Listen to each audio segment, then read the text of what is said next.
Ser criança é brincar, é sorrir e se divertir. Não, nem sempre. Infelizmente, milhares de crianças e adolescentes não são tratadas como deveriam ser. Muitas vezes, quem deveria proteger tem atitudes que traumatizam a criança por toda a vida. Estou falando dos casos de abuso e exploração sexual infantil. Dados da Secretaria de Segurança Pública apontam que no ano passado quase 2.500 crianças e adolescentes foram vítimas de algum tipo de crime sexual, seja assédio, importunação ou estupro, no estado de Goiás. Uma média de quase 7 casos registrados por dia, segundo a delegada Marcela Orsay, titular da Delegacia de Proteção à Criança e ao Adolescente. As ocorrências desses crimes no primeiro trimestre de 2021 foram menores que no mesmo período do ano passado. Mas ela não acredita que os casos de abuso realmente tenham diminuído. Nessa pandemia, alguns números até reduziram, né? A gente acredita que subnotificação de casos de agressões, porque a criança seja agredida ou abusada em casa, maus tratos, e o primeiro local que ela se sente segura para falar é na escola. A punição para o pedófilo pode chegar a 15 anos de reclusão. E a delegada defende que quanto mais severa a pena para quem comete esse tipo de crime, maior a chance de o abusador pensar 2 vezes antes de assediar uma criança ou adolescente.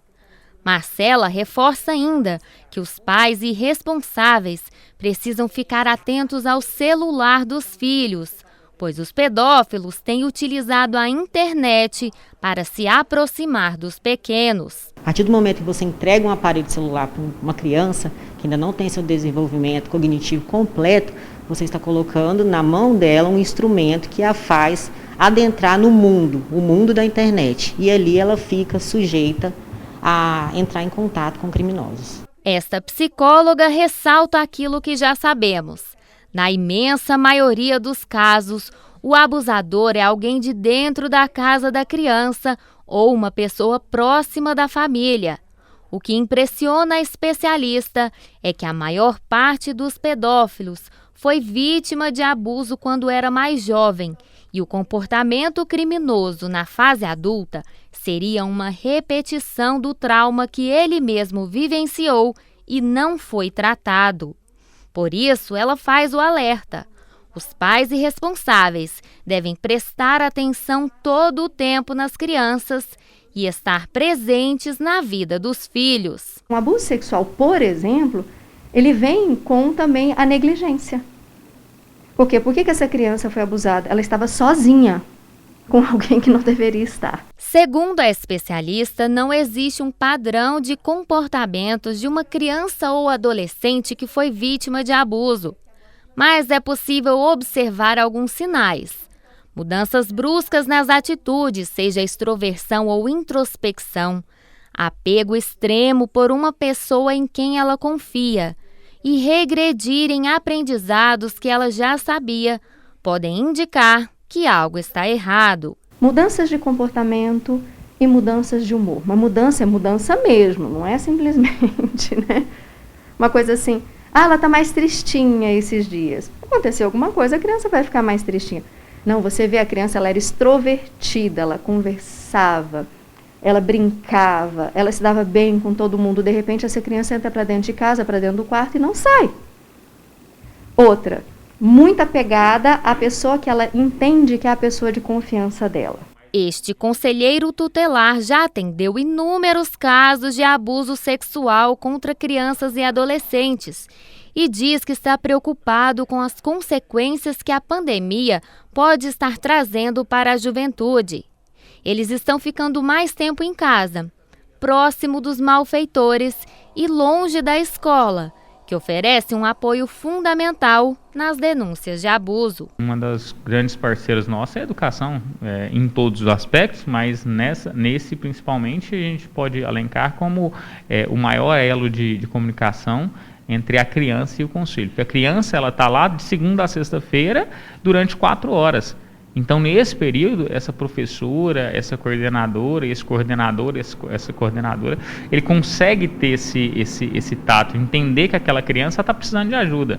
E quando precisa de ajuda, entra em contato com o conselho. Dar voz à criança ou ao adolescente que é vítima de abuso é fundamental para barrar os casos e fazer ser ouvido quem não consegue ou é proibido de falar. Dados do Disque 100, Central Nacional de Denúncias, apontam que no ano passado foram registradas 14 mil denúncias de casos de abuso sexual contra crianças ou adolescentes.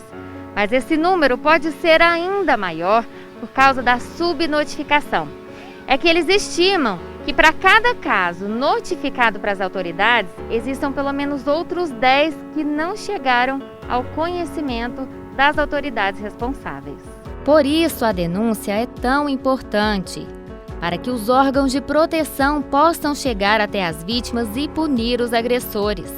Além do Disque 100, as denúncias podem ser feitas de forma anônima pelo telefone 197 ou até pelo direct do Instagram do Conselho Tutelar. Outra forma fundamental de ajudar uma criança ou adolescente que tenha sido vítima de abuso sexual é por meio de tratamento psicológico.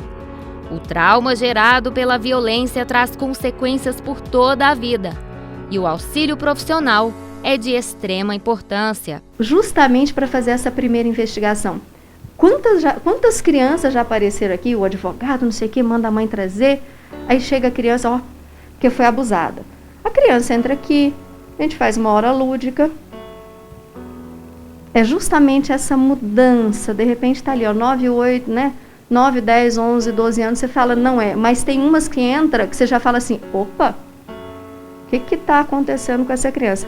A mãe descreve todos os indícios, aí a gente vai, por exemplo, então vamos fazer um desenho? Aí eu convido, vamos fazer. Ela já começa a expressar, colocar para mim de uma forma muito clara. Este mês de maio é chamado de Maio Laranja, em que são realizadas diversas campanhas contra o abuso e a exploração sexual de crianças e adolescentes. Faça sua parte, cuide dos pequenos e denuncie.